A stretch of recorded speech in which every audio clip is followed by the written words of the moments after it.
जय हिंद दोस्तों, स्वागत है आप सबका अपने चैनल ATS लेक्चरर में। आइए हम आप सबको बताते हैं बहुत ही सरल भाषा में रामधारी सिंह का जीवन परिचय। दिनकर जी का जन्म सन 1908 ईस्वी में, मतलब इसके मैं अंडरलाइन की इसलिए किया हूँ क्योंकि देखिए ये बहुत ही इम्पोर्टेंट होता है किसी भी मतलब लेखक या अथवा रचयिता का, मतलब लेखक अथवा कवि का जीवन परिचय के लिए कोई भी अगर हो किस सन में जन्म लिया है, आप बोर्ड एग्जाम में एक हेडिंग बना के लिखिएगा। 1908 ईस्वी में बिहार के मुंगेर जिले के सिमरिया नामक ग्राम में एक साधारण कृषक परिवार में हुआ था। पिता का नाम श्री रवि सिंह, इनके पिता का नाम क्या था? श्री रवि सिंह था, तथा माता का नाम श्रीमती मनरूप देवी था। इनके माता का नाम क्या था? श्रीमती मनरूप देवी।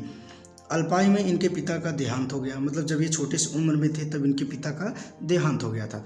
इन्होंने पटना विश्वविद्यालय से BA की डिग्री, मतलब BA प्राप्त की, BA पास किया और नौकरी में लग गए। क्योंकि देखिए जब किसी के पिता नहीं रहेंगे तो वो उसका कौन सहारा रहेगा, तो परिवार के पालन पोषण के लिए ये अभी से तभी क्या लग गए, काम में लग गए, नौकरियां ढूंढने लगे, नौकरी में लग गए।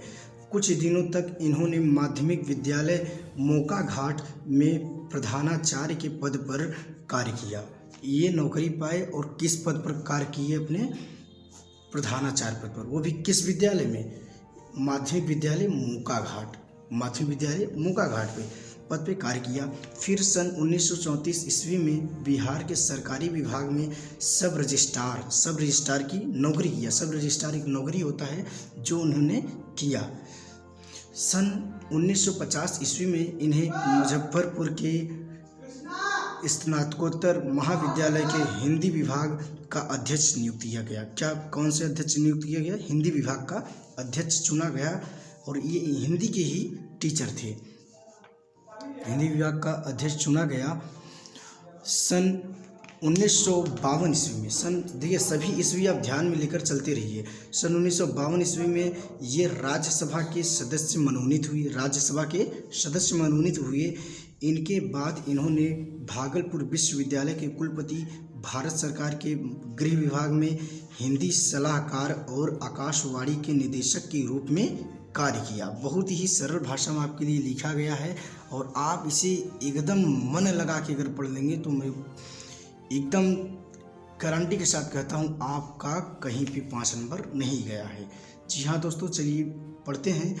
और तथा इनके देखिए ये आप ज़रूर याद रखना कि 1900, ये लाइन आपके लिए बहुत ही इम्पोर्टेंट होने वाला है। आप इसमें मतलब इनके जीवन परिचय में ये चीज़ जरूर लिखिएगा कि सन 1972 में इनकी रचना उर्वशी इनकी रचना है। इन्हें रचना पर इन्हें क्या मिला था? ज्ञानपीठ का पुरस्कार मिला था। और तथा ज्ञानपीठ पुरस्कार से क्या हुए थे? सम्मानित किए गए थे।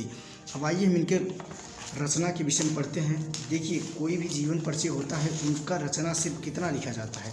सिर्फ एक रचना लिखा जाता है। किसी भी का अगर जीवन परिचय आपको लिखना है तो उनका रचना सिर्फ आप एक लिखिएगा, क्योंकि सिर्फ रचना एक पूछा जाता है, आपको ये नहीं कहता बहुत सारे। और इनका देहांत कब हुआ?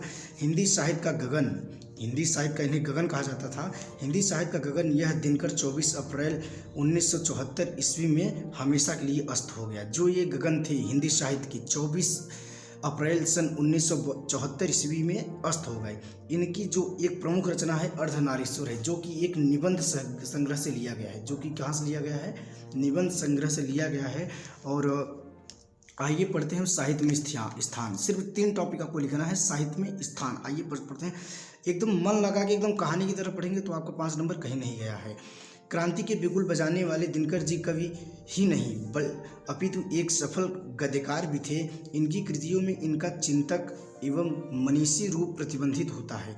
राष्ट्रीय भावनाओं से सम्मिलित इनकी कृतियां हिंदी साहित्य की अमूल्य निधि है, जो इन्हें हिंदी साहित्याकाश का दिनकर सिद्ध करती है। जी हाँ दोस्तों, ये बहुत ही इम्पोर्टेंट, आप इसका स्क्रीनशॉट लेकर मन लगा के पढ़िए और कमेंट में ज़रूर बताइए कि वीडियो आपको कैसा लगा। तब से मिलते हैं, आपको अपने अगले वीडियो में मिलते हैं। जय हिंद।